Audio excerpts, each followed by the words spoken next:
Welcome, welcome. Well, joining me today are two medical doctors who both have written memoirs of a very different kind. Coming up around 12:30, Seattle doctor Rachel Pearson joins us in the studio to discuss her book, No Apparent Distress, A Doctor's Coming of Age on the Front Lines of American Medicine. It is filled with stories of a medical student's journey providing health care and described by critics as a brutally frank memoir about doctors and patients in a healthcare system that puts the poor at risk. But first, I'm very pleased to welcome Dr. Joel Salinas. He's a Harvard-trained clinical researcher and neurologist who has a rare and only recently discovered neurological disorder called mirror touch synesthesia. Got lots of words to say in this one that are difficult. It causes him to experience other people's emotions and physical sensations, which you can imagine as a doctor has a lot of stories behind it.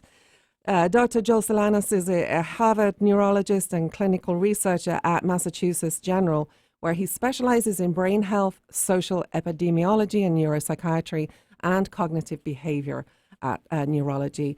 And his new book is called Mirror Touch, Notes from a Doctor Who Can Feel Your Pain. Dr. Salinas, welcome. Oh, thank you for having me. It is our pleasure. And lots to talk about in this book because you share personal stories in here. You also share patient stories in here and how this all impacts your work as a doctor. But first of all, I just want to begin with how you first sensed that something was a little different, that something out of the ordinary was going on, and you were quite a young child when you had these first experiences, right? That's right. Yeah. So this mirror touch experience, the full name is mirror touch synesthesia, but mirror touch is fine. But basically what it means is what I see somebody else feel, I physically feel it on my own body. So if you're gasping for air, I feel it. If you're having a panic attack, I feel it. And it's totally related to just a kind of glitchy wiring in my brain. And for as far back as I can remember, I always had a sense that there was something different or odd about me, but I always just kind of chalked it up to being a very weird kid. And just thinking back, I can sort of remember watching cartoons like the Roadrunner, and when the Roadrunner sticks out his tongue, I feel like my tongue is sticking out. If Wile E. Coyote gets hit by a truck, I feel like I'm hit by a truck. And it was only until my first year in medical school that I learned that, one, that synesthesia was even a thing, and that, two, that my kind of sensory world was so different compared to other people. Right. So what happened when you experienced this at work for the first time? You're in medical school, as you say, and you're working directly with patients. What was your first experience in that situation? Well, it's something because it's constant and kind of ongoing, but it's the rare and unexpected situations that become very, very vivid and become ultimately the most memorable. And so for me, kind of one of the most memorable experiences I had very early in my medical school training was actually seeing somebody die for the first time. I remember I was on my internal medicine rotation, and I was just talking to the supervising physician, and suddenly this code blue alarm goes off, which means that there's a cardiac arrest. And it just happened to be that the person that was in cardiac arrest was around the corner. So we ran out, and we run into this waiting room, which is where this man was, who was collapsed on the ground. His wife was in the corner of the room, just shrieking in horror. And the resident physician around the corner was just starting to do compressions on him. And as I see his body, I'm physically feeling in my own body as if I'm having compressions up against my chest. With each of the compressions that he's receiving, I feel the sensation of the linoleum on his back as if it's on my back. And as they slide a breathing tube down his throat, I feel the sharp sensation go down the back of my throat. And then as he, and in the process of dying, the movements that he had in his body kind of die out, and the sensations that I had in my body kind of die out, and it's kind of this kind of emptying, kind of hollowing feeling, and I almost had to will myself to breathe, and at that point I had to step away, went to the bathroom and threw up, and had to kind of spend some time just kind of looking at myself in the mirror and grounding myself back into my own physical body. This whole kind of experience of mirror touch, it's really grounded in a system that we all have in our brains, this mirroring system. So our brain is made up of brain cells, as you know, and there's more brain cells in our brain than there are probably stars that you could see in the sky, and each of those brain cells is connected to another brain cell through essentially a wire that sends electrical signals to each other. It's how these brain cells talk. And one of the things that neuroscientists have discovered is that the vision and the touch parts of our brain seem to be highly connected and related without us knowing. So if you were to see somebody move or get touched or be in pain, the vision part of your brain would be active as you're seeing this, but also the touch part of your brain is active. So all of that comes together to create a kind of like a 3D virtual reality simulation in your brain, which is believed to be one of the kind of early fundamental aspects of empathy and trying to understand how other people are thinking and feeling. For almost all of us, that experience happens without us knowing. It's unconscious.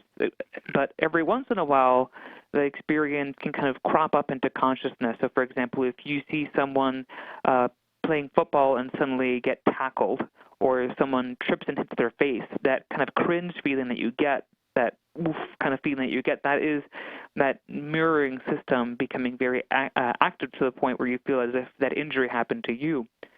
But for 2 out of 100 people who have mirror touch synesthesia, that experience is active all the time, and part of that is due to these mirroring system parts of the brain appearing to be larger and more active, but also, and even more fascinating, we all have parts of our brain that help us to tell the physical difference between our own bodies and the bodies of the people that we're seeing. But in these people with mirror touch synesthesia, those brain areas appear to be smaller and less active. So this mirroring system is just so active that it really blurs the boundary between the self and whoever it is that you're looking at. Right. I remember reading at some point in the book that when you were, you had a tumor, they found you'd had a tumor on your brain or near your brain. Mm-hmm. And as you were older, but you're wondering if this somehow had affected you in childhood, since you'd had this experience since childhood. Yeah, it's possible. That was something that myself and one of my former research mentors are trying to figure out. And I'm still not sure how much of a role it played, but there's a good chance. So I had a tumor that was sitting over the right kind of top back part of my brain, kind of an area called the parietal lobe. And it was a tumor made up of blood vessels that ended up being removed. But the reason why that area is important is because one of those brain areas that's involved in that ability to tell the difference between the self and the other involves that same location. It's the right temporal parietal junction. It's kind of a fancy word for just meaning the right up and back part of the brain. But that part of the brain is where touch information, visual spatial information, all kind of comes together and kind of gets processed. And it's possible that either that area of my brain may have had a watershed effect from having more blood to that area. Maybe it's less active, maybe it's more active. It's hard to say, but at least from the research and kind of the studies that I've been involved in, it seems that those brain areas are a little bit smaller than average and maybe a little less active. And so the end effect is that the mirror touch synesthetes like myself have a harder time kind of enhancing the experience of our own body and have a hard time suppressing the experience of the people that we see around us. Right. You talk about this in your book, how it was difficult for you growing up as a child because you're in the playground and, you know, kids are fighting all the time and you're experiencing this too. Your parents were political refugees from Nicaragua and did everything they could to put food on the table, and you felt their exhaustion. So a lot of negative side effects come with that too. And you also talk about how difficult it was for you having romantic relationships because you absorb the feelings of both parties, if you will.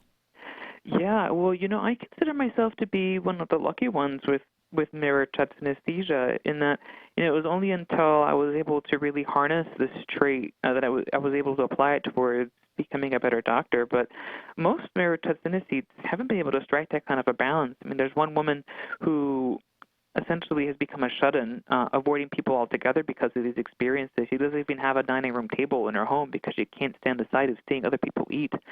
And other people with mirrored touch, well, they might not be housebound, but they require long periods of isolation to kind of offset some of these experiences. And for me, in my personal life, it kind of leaves me open and vulnerable to some of the darkest emotions of other people, suffering them as if they were my own.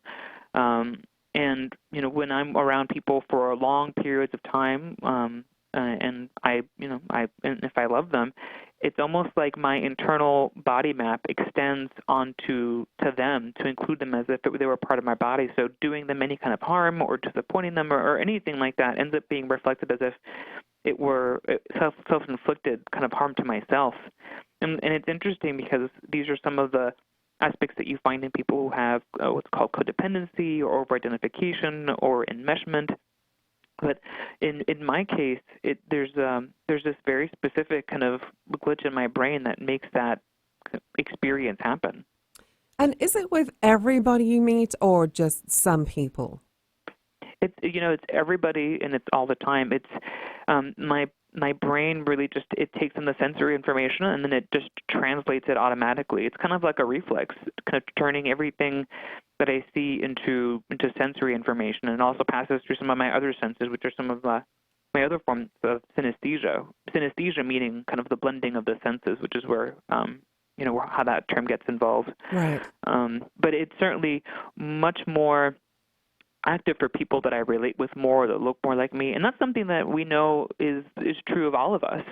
There have been studies looking at this mirroring system with the experience of pain, and so for all of us, when we see somebody who we relate with more, that mirroring system is more active. So if you were to see a video of yourself, for example, being touched or in pain, we know from brain scans that that mirroring system is much more active than if you were seeing a friend or a family member being touched or in pain.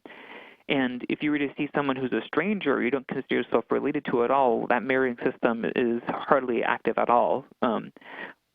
But what's even more interesting is that using kind of things like meditation to focus on the experiences of the person, or kind of becoming more familiar with the other person, kind of turning them from being in the, quote, out group into an in group, someone that you relate with, can increase that mirroring system activity in ourselves.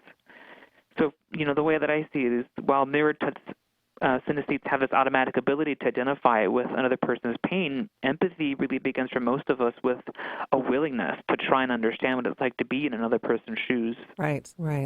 Well, it's a lot of information you're taking in on a minute-by-minute basis. We're going to take a quick break, and when we come back, I want to talk with you about how you've learned to harness that and put it to use for you, because as a doctor feeling that pain all the time, I can't imagine, I could imagine your brain would want to run riot with that, but you have learned to harness it. So we'll talk about that when we come back. My guest is Dr. Joel Salinas. His book is Mirror Touch, Notes from a Doctor Who Can Feel Your Pain. And you're listening to Conversations Live with Vicki St. Clair. We'll be right back.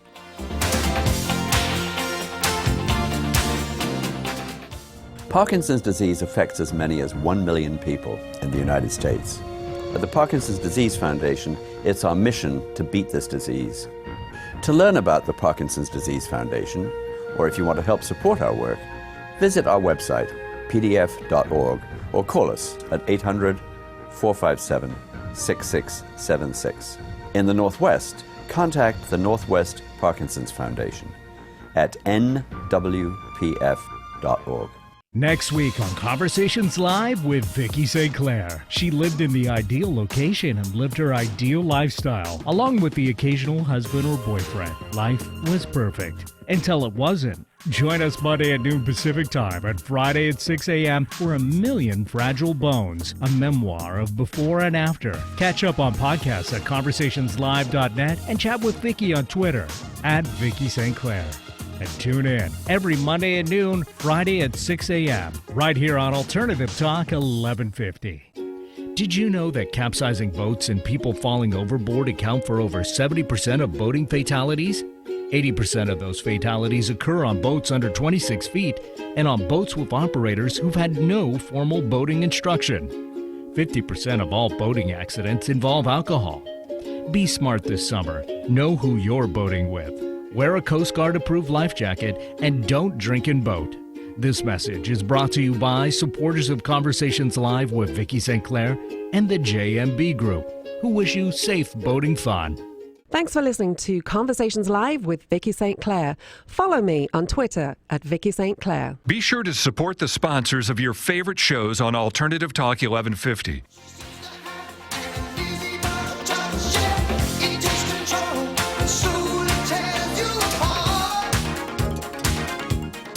And welcome back, everybody. You are listening to Conversations Live with Vicki St. Clair. My guest in this segment is Dr. Joel Salinas. His new book is called Mirror Touch, Notes from a Doctor Who Can Feel Your Pain. And if you're just joining us, Dr. Joel Salinas has mirror touch synesthesia.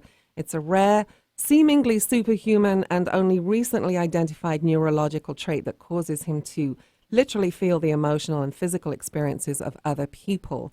And being a doctor, Joel, that's a lot of information coming your way because most people are in pain when they come to the doctor. But you have, over the years, learned to harness it. We're talking in the break, and I said, with all the sensory overload we're already on, I can't imagine what this must be like, also feeling everybody's pain and emotions. But you've learned to harness it. So tell us how long that took and how you learned to harness it. I think it's been a lifelong process to kind of this discipline of being aware of my physical and reality, kind of this internal subjective reality, and the difference between that and my physical kind of external reality, so to speak. It's just like one of my senses, like any of my other senses, and it's really been a matter of embracing it and then reasoning through it, asking questions and responding. But it's been something that's helped me at times clinically to pick up on certain cues. So as an example, recently I was consulted to see a young woman in the hospital with cerebral palsy, and because of her cerebral palsy, she can't speak. She's developmentally delayed as well, so she really can't communicate at all. And one day she wakes up in the hospital agitated, just angry, swinging at her nurses and her nurses' aides. And so her primary team calls me to basically come by and recommend a medication to sedate her. And I walk into a room, and seeing her, I feel the sensation of the beads of sweat on her face as if they're on my face. I feel the furrowing of her brow as if my brow is furrowed. I feel the feeling of her strands of hair on her forehead as if they're on my forehead. But then there's this other sensation that I just can't shake, and that's this kind of rising and falling of my chest. That's kind of this mirrored feeling that's moving faster than my own physical chest. And there's this other even more subtle feeling of my shoulder muscles contracting in a mirrored fashion. And I decide to take a chance and listen to my body, and I end up trusting this mirror touch synesthesia, and I recommend a special study to the team, and it turns out that she had blood clots in her lungs. And that was something that I don't think I would have been able to pick up without having had the mirror touch synesthesia. So it really is just kind of like another sensation, another sense, so to speak, that's a part of me that can help me pick up on some of these more subtle cues. On the emotional spectrum, it can help me cue into the emotional states of my patients as well. So I had this one patient who came into the hospital he had developed sudden double vision, and it turned out he was just about to have a stroke, but we were able to prevent that from happening, and he was walked out of the hospital just fine. But when I saw him in follow-up in the clinic, he had changed his diet, he was exercising daily, all of his numbers were just pristine. But as I was congratulating him, the sense of joy he was giving off, as it was mirrored in my body, didn't feel like the joy that typically mirrored off of other people's bodies, and it felt almost forced. And so I made the decision to press him on it, and he just broke down crying. It turned out that he had been depressed, just anxious, tortured by the fear that he was going to have another stroke. And because of that, we were able to have a more earnest conversation, put together a plan, and his quality of life eventually improved. And that kind of information you can't really get from an MRI or a standard physical exam or a lab test. I really feel kind of this heightened sense of empathy, which I think we can all develop to some degree, is really what helped cue me into that. Right. I know you want to stress that this isn't a psychic ability per se. This Right. is something going on in the brain. You're Harvard-trained researcher and neurologist, and I asked you during the break what your peers feel about this. So talk to us a little bit about that, if you would. Yeah, I didn't really talk much about my mirror touch, let alone my synesthesia, with my peers until I felt that there was enough research around it that I could speak to it with confidence, so that way I could be comfortable essentially sharing my story. It's really felt kind of like a second coming out, but everyone's been very open and fascinated by it, if anything. The research that's built up on it, the first case of mirror touch synesthesia was reported in 2005. That was when I was still in my first year of medical school.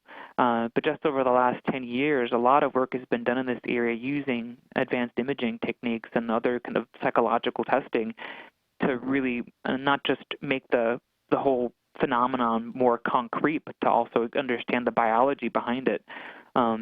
And so as a result, I find that people want to learn more about it. And it's also something that, is relevant to everybody. This all kind of relates to the programming, kind of the hardwiring of empathy, and how this entire range of empathy really exists in all of us, and we can really choose to engage it and in the process develop it. Right. I read that you mentioned earlier almost 2%, 1.6% approximately of the general population have this condition. But there's some evidence that adults with autism have a higher incidence of the condition, and artists also seem more prone to synesthesia, including Jimi Hendrix, Stevie Wonder, Billy Joel. Mm-hmm. Yeah, so the umbrella that mirror touch synesthesia falls under is just synesthesia. So synesthesia comes from the root syn, meaning together, and aesthesia, meaning sensation. So it's sensations kind of coming together. And a lot of imaging studies show that the sense areas in the brain seem to be activating together or very closely, and they seem to be more wired together, as we were talking about before. And so it leads to experiences of seeing colors and sounds and colors and letters and numbers, experiencing taste with textures and all sorts of exotic combinations. And it's found as more common in artists and musicians, and also in people who have autism, and specifically mirror touch, which is kind of vision and touch combining. The sensory experiences that people on the autism spectrum have is similar to some of these experiences that people with mirror touch synesthesia have. And some of the work looking at the genetics shows that maybe there may be some potential links there. It hasn't been solidified, but I think these are all kind of tying together to these hyper-excitable, hyper-connected brains, essentially. Right, right. You share a story in the book that I thought was quite moving. Your brother Rainier was born colorblind, and he went on a field trip with some other kids to an art museum, and of course he couldn't discern the colors. And you share a story in the book where you think of that. You say over the course of your training, you often returned to that story where he stood in front of a painting and other people were trying to tell him what it looked like, but of course he couldn't relate. And you use that story to illustrate a familiar feeling for yourself. You say it's a constant feeling of almost finding a common understanding, almost joining with others. Tell us about that, if you would. Yeah, I think one of the really striking things for me that has come from learning about synesthesia and appreciating these differences that we have is that the way that our brains kind of are born into the world and shape over time and how they manifest themselves are so different from one another, and that also influences the way that we perceive the world and the way that then we react to the world. And so no matter how much we try, we can never really be 100% sure of what the other person is thinking or feeling or experiencing. And so I'm humbled by that. And I accept that no matter what experience that I have mirroring somebody else, which kind of automatically puts me a little bit closer to the experience of another person, I'll never be quite there because I'm not in them. I'm not them. And so to me, that means that I have to take the extra step to kind of pay attention to what is being reflected in me, how my internal kind of memories are being pulled up, and how I'm interpreting their experience, and then reason through that feeling as best I can to ask questions, to really kind of wonder, why is it that another human being like me is seeing what they are, saying what they are, doing what they are, and really approaching it with a sense of curiosity, trying to understand, are they angry? Are they sad? And then why? And responding in some way. For me as a physician, sometimes that response can mean prescribing a medication, but more often than not, it really is just a matter of honoring the experience of another person, being really present in the room, and sharing kind of their experience. Sometimes it's pain and suffering, but sometimes it's joy. Right. Well, Joelle, we're right at the end of our segment now. So what would you like listeners to take away from this? What do you want them to take away from the book? My hope with the book is that readers won't just learn more about mirror touch and how the brain works, but more importantly, learn about how to develop their own heightened, more engaged sense of empathy. How different the world would be if we didn't just think about what it's like to be in other people's shoes, but also feel what it's like to be in other people's shoes, to then reason through that experience and respond from a truer, more enduring place of compassion and kindness. Right. And I have to say, I read an article, and I know that you did find love with your husband, which is good. And the writer who wrote the article said that despite all this stuff going on, you actually feel very calm when you're around you, Joel. So you must have learned to, you call it, what did you call it? Compulsory mindfulness. That's right. So I thank you for being with us. I know listeners can find out more about you at your website, which is your name, Joel Salinas, correct? Mm-hmm. And I thank you for being with us. No, thank you for having me. This was a pleasure. And the book is called Mirror Touch, Notes from a Doctor Who Can Feel Your Pain. Dr. Joel Salinas was my guest. You can find out lots more about him at his website, joelsalinas.com. And please do stay tuned. We'll be right back with Dr. Rachel Pearson. You're listening to Conversations Live with Vicki St. Clair. Try walking in my shoes. Try walking in my shoes. You stumble in my footsteps. Keep the same appointments I get. If you try walking in my... Let's see if I guess that... This just isn't working. Knowing you have a great idea for a book is one thing, writing it another. So what's stopping you? Maybe you can't find time. Maybe you don't know where to begin. Maybe you wrote a couple of chapters, then disappeared down a rabbit hole.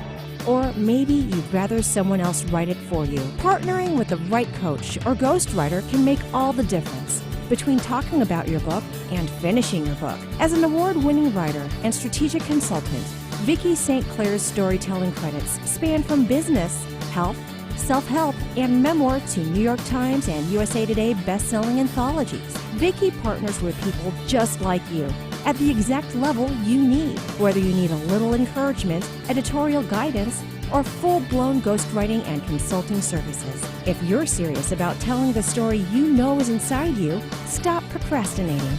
Let's get your story down on paper. Contact Vicki today. Email Vicki at VickiSt.Clair.com or call 1-800-495-7617. See more about Vicki and her work at VickiSt.Clair.com. Oh, yeah, that could work.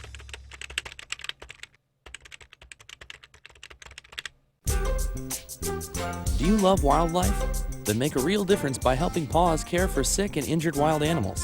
Volunteers help feed and clean the animals until they are well enough to return to the wild. Sign up today and help save a wild life.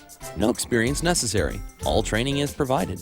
Visit paws.org or call 425-787-2500. If you love dogs, tune in to The Dog Show with Julie Forbes, live every Wednesday from 2 to 3 p.m. We'll talk about everything dog and interview authors, experts, and amazing organizations, both locally and nationally. And don't even get me started on the pet food industry. I'm Julie Forbes. Find us online at www.dogradioshow.com and also as a free podcast on iTunes. The Dog Show with Julie Forbes, an evolved perspective on life with dogs. Conversations Live with Vicki St. Clair airs live every Monday at noon. And now you can also catch the show during drive time at 6 a.m. every Friday. Hear from New York Times bestselling authors, innovative business leaders, cutting-edge health and wellness professionals, award-winning journalists, filmmakers, explorers, and adventurers. Tune in to Conversations Live with Vicki St. Clair, Mondays at noon Pacific Time and Fridays at 6 a.m. right here on Alternative Talk 1150. Thanks for listening to Conversations Live with Vicki St. Clair. Listen to podcasts of past shows at conversationslive.net. Like us on Facebook, facebook.com/1150KKNW. Try walking in my shoes. And welcome back, everybody. You are listening to Conversations Live with Vicki St. Clair. And my guest in this segment is Dr. Rachel Pearson. She's a physician fresh out of medical school in 2008. She left an MFA writing program at Columbia University to go to medical school and chose to serve as in an underprivileged community, mostly Black and Mexican patients. Today, she's a physician and researcher who holds an MD and PhD from the Institute of Medical Humanities at the University of Texas. Her writing has appeared in Scientific American, The Guardian, and the Texas Observer. And she's right here, currently a resident at Seattle's Children's Hospital. I'll bring her on and let her tell you all about that. Dr. Rachel Pearson has written a new book. It's called No Apparent Distress, a doctor's coming of age on the front lines of American medicine. Dr. Rachel Pearson, welcome. Oh, thank you so much for having me, Vicki. Well, excuse me, I have a frog in my throat right as I go to talk there. So you're here in Seattle now, but you were originally based in Texas, and you came out here. Why? So going to medical school in Texas and doing the early part of my training there, I often got in a situation where I knew what my patients needed, whether it was surgery, chemotherapy, some kind of imaging, and they could not get it because of the health policies that govern that state. So I came to Seattle in part to work at Children's because it's an incredible hospital, but also to see what it's like to train in a system where my patients can get all the services they need. Right, right. Well, we're glad to have you here in Seattle, for sure. So let's talk a little bit about the book, and then I want to talk about some of your background and some of the stuff that goes into the book. You wrote book, No Apparent Distress is the title, and there's a reason for that. What's the reason behind the title? So no apparent distress is a phrase we use in medicine to describe a patient who appears stable, who can breathe, who can sit up, who can talk to you. You would say they're in no apparent distress. But often when you start talking with patients, you realize that there's a lot of distress, pain, suffering underneath the surface. And so I chose that title as a kind of metaphor for the medical system, where it's very impressive, the American medical system, great technology, brilliant people, excellent facilities, but underneath the surface, there's a lot of unaddressed pain and suffering. Right. So the book is a memoir. It's of your journey through medical school, but it's also very much about the patients that you've seen along the way and how we let them down. It is. One of the patients that the book sort of centers around is this man named Mr. Rose, who I started taking care of at a free clinic in Galveston very early in my training. And he was quite sick. I knew that he needed a CT or a study to really diagnose what was going on with him, but he couldn't get into the hospital. And so I saw him at the free clinic over and over and over again. I really cared for him, and I think he cared about me too. But he couldn't get into a hospital until it was too late. Right. And it's a story we do hear over and over and over again. So you're a second-year resident right now.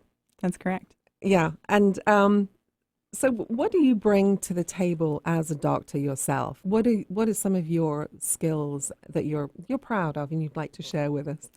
Wow, what a nice question, Vicki. Thank you.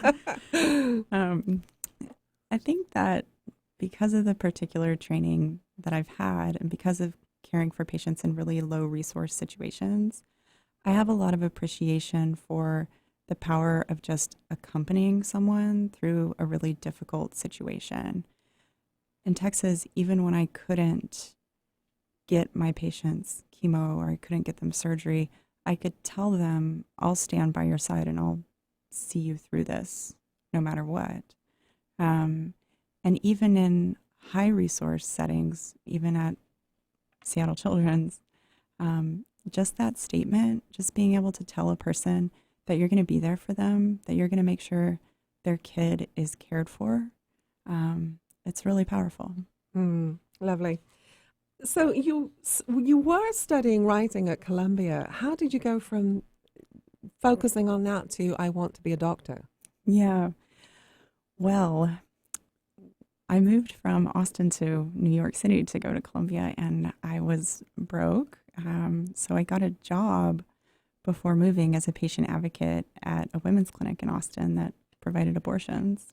And in that role, I worked as a patient advocate, which meant in part that I did counseling, state mandated counseling that women have to get before having an abortion.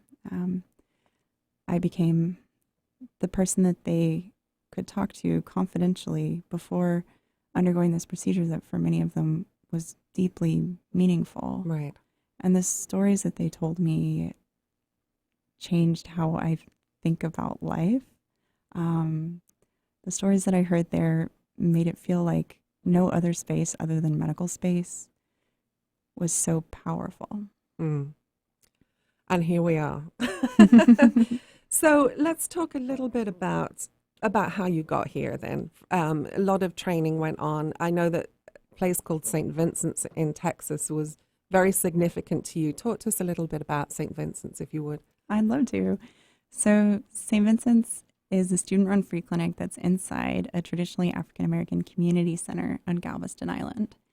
And it is a place of medical last resort. So medical students there care for patients who have no other access. And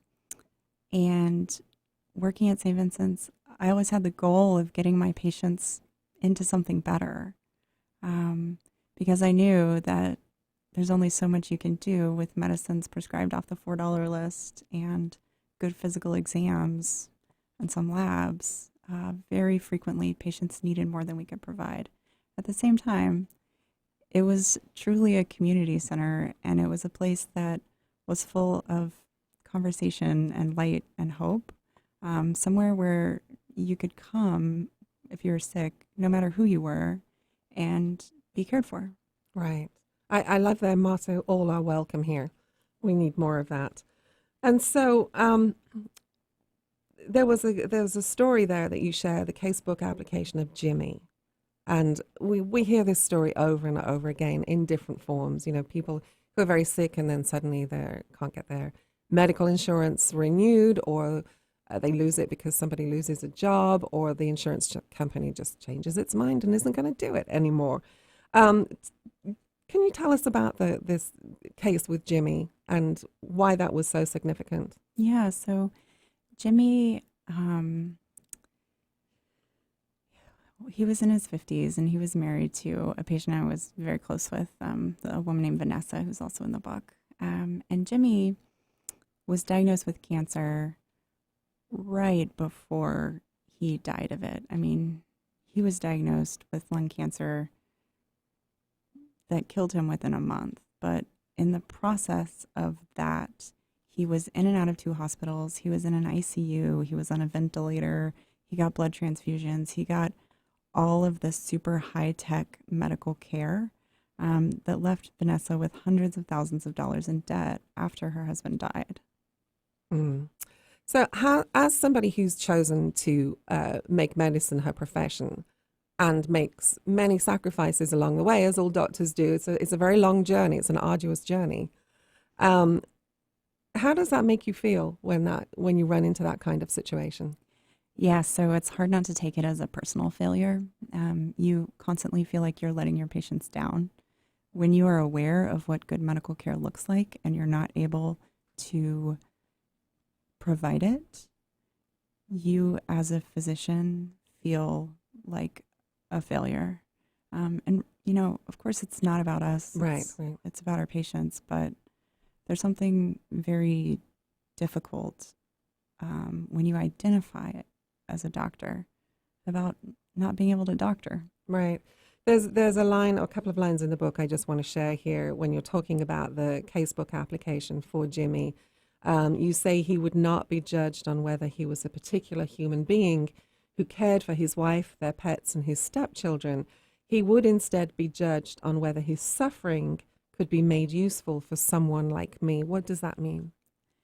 Yeah, so at teaching hospitals, charity cases may be accepted in part on whether they are useful for the students and residents. And this is particularly true among charity patients who need surgery. If there is a particular surgery that the residents haven't been able to get done, so for example, a nephrectomy, a surgery to take out a kidney, that would have helped Mr. Rose if it could have happened early in the course of his kidney cancer. So if he had applied, they knew he needed a nephrectomy, and they had residents who knew he needed that, he might have been more likely to get accepted. Medical students and residents broadly train on the poor, Medicaid patients, publicly insured patients, and we get all of our skills from from training among those communities. And yet, because they decided it was not a case that you'd benefit from as a doctor, his wife, Vanessa, was left with, you said, enormous bills, $17,000 bill from UTMB and $325,000 for his 3-week stay in the intensive care unit in Houston. That's correct. And that's devastating. It's devastating to see medicine, which is really this project about trying to take care of other folks in our community. It's devastating to see medicine become part of the engine that is driving families into poverty. Right. Well, I've got loads more questions for you, Rachel, as you can imagine. Dr. Rachel Pearson's new book is called No Apparent Distress, A Doctor's Coming of Age on the Front Lines of American Medicine. We need to take a real quick break, and we'll be right back. You're listening to Conversations Live with Vicki St. Clair.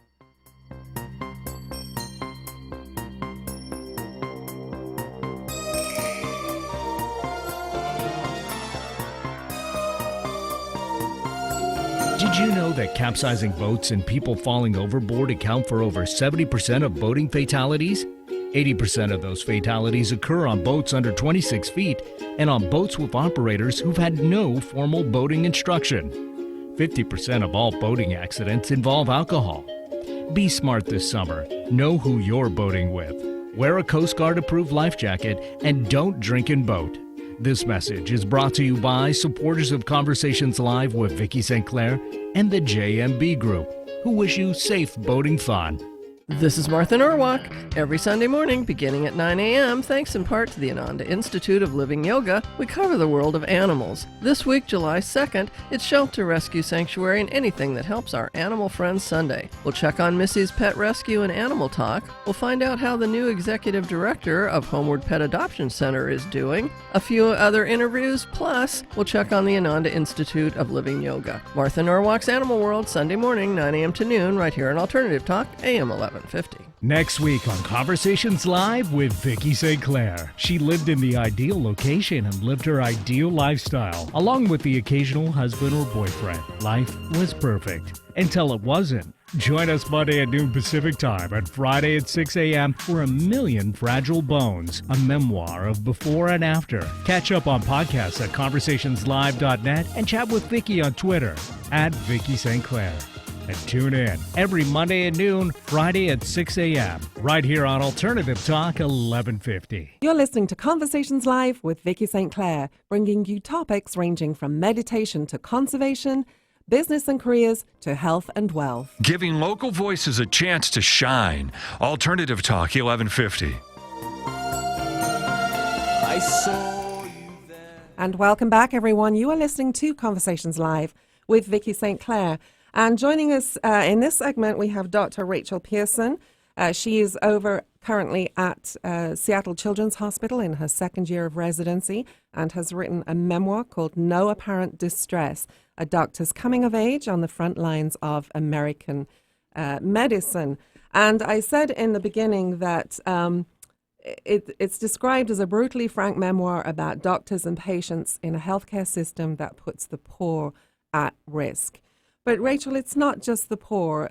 You also say there's a lot of racism going behind whether people have treatment or don't get treatment, or how they're treated, for how long they're treated. Talk to us a little bit about that, if you will. Sure. So the most obvious manifestation of racial bias in medicine is in the quality of care that people get. So researchers have done all these studies showing that race alone determines quality of care. For example, there was a study here in Washington State that looked at veterans getting their care at the VA. And obviously, these are people who have the exact same access to care. But African-American veterans got shorter doctor's visits. Their doctors were less likely to do basic standards of care. For example, for diabetic patients, checking hemoglobin A1C, doing a yearly eye exam. And those racial disparities in quality of care contribute independently to the earlier deaths of African Americans in this country. So that aspect, actually bias in care, I think for docs is the most embarrassing and one of the hardest to directly address. Right. Are you trained to handle people of race differently, whether they're Vietnamese or African American, East Indian? Are you trained to handle people differently? So I think that two things happen. The first is medicine has embraced this notion of cultural competency, as if you can learn everything you need to know about taking care of Muslim patients and apply that to every Muslim patient, or everything you need to know about your immigrants and apply that to all your immigrants. And I think more and more we're recognizing that what is needed is not so much cultural competency, which ends up reinforcing pre-existing stereotypes and reinforcing the basic notion that we're all more different from each other than we are alike. We're really moving towards cultural humility, which is just trying to approach patients and families from a place of humility and trying to recognize that when we go into medical encounters, we bring our biases. We have to deal with that. So, doctors are there to try and help their patients. The healthcare insurance people are there to make a buck. It's such a huge problem and it's been going on for so long. How do we cover that gap? Yeah, so if I had a magic wand, Vicki. Really? There's a lot of things I'd like to have a magic wand for right now, let me tell you. So true. But I think that when you look internationally at healthcare systems that have found ways to cover most citizens in any given country, those weren't built overnight. They came up gradually, piece by piece, over years and years. And this country has a chance to do that. The Affordable Care Act, particularly in the expansion of Medicaid, took a big step towards ensuring quality health care for all Americans. So, for example, right now, under the Affordable Care Act, 95% of American children have health insurance. That is the highest rate of child health insurance that we've ever had in this country. It's something that we should be extremely proud of. It should be 100%, shouldn't it? It absolutely should. I mean, we're still talking 1 in 20 kids. Right. And in my home state of Texas, 1 in 10. But we should be proud of the progress that we've made, and we should build on it instead of tearing it apart. And so I haven't really looked at this new healthcare bill. I have to have a break from the news every couple of weeks or so, and this weekend was my break. Oh, that's so wonderful. But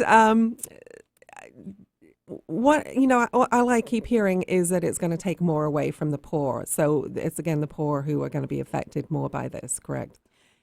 Yes, but medicine has an amazing ability to make people poor. So we're all vulnerable to sudden medical debt. That is a good way of looking at it. I know when my uncle died, I mean, fortunately, he was very, very wealthy, but his medical bills were very close to $1 million.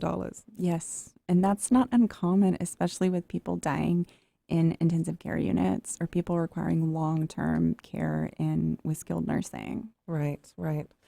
So let's look a little bit more at training, because I learned some things in here that I didn't know. Like you actually train on actors, it was standardized patients, they're called, as opposed to Scientology's SPs, which are suppressive persons. But we're talking about actors who are paid to come in and not only just let you practice on them, but also to teach you how to have compassion and empathy. So tell us about that, if you would. So I think it's a really cool way to learn because when you're seeing a real patient, it's hard to get feedback. It's hard to say, hey, was that comfortable for you? Like, what could I have done better?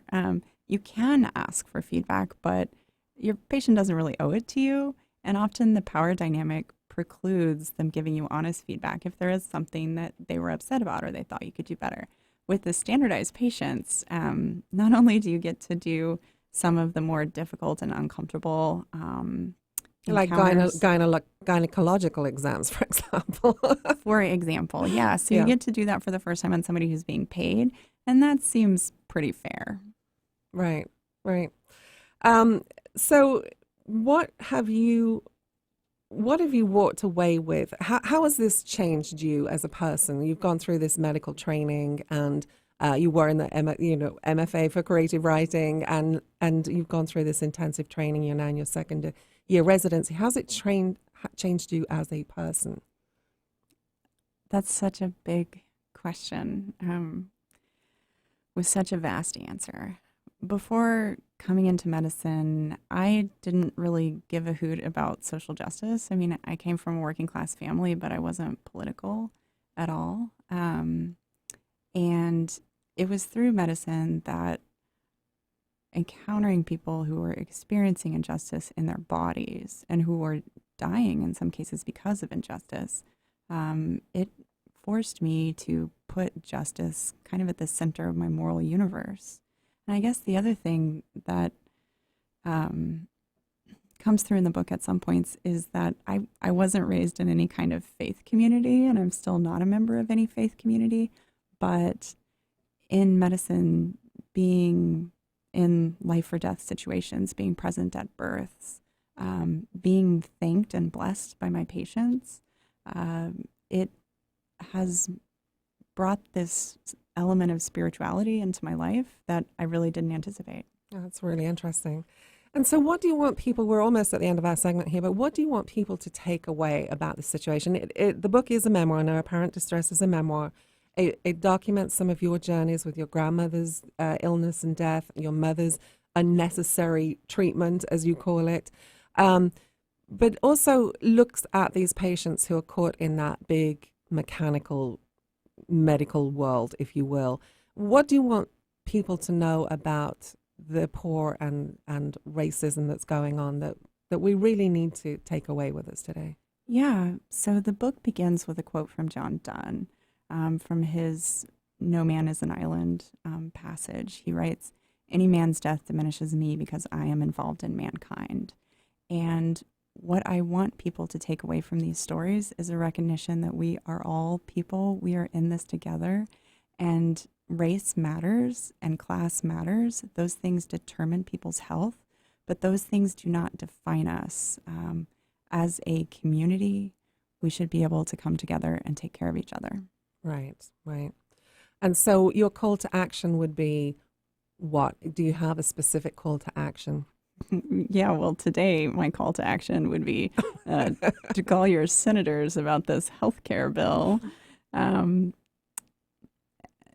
I guess it's to action itself. I mean, people have to find the action that is right for them. And I've been very lucky to find my place in the world as a doctor. Like, I know what I'm supposed to do, and I know how I'm supposed to fight. And I would just want to support other people who are trying to figure that out.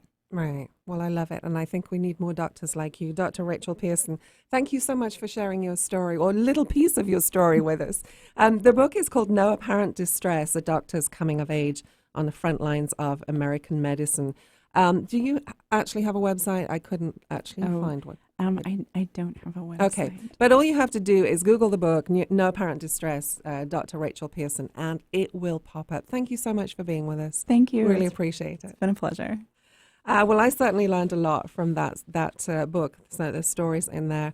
I want to thank each of you for being with us today. You can reach me at 800-495-7617, 800-495-7617. You can also find me on Twitter at Vicki St. Clair and on Facebook at Conversations Live with Vicki St. Clair, and of course at conversationslive.net, where we have over 10 years worth of podcasts. All right, that's it until next week. We'll see you then. Live well, live strong.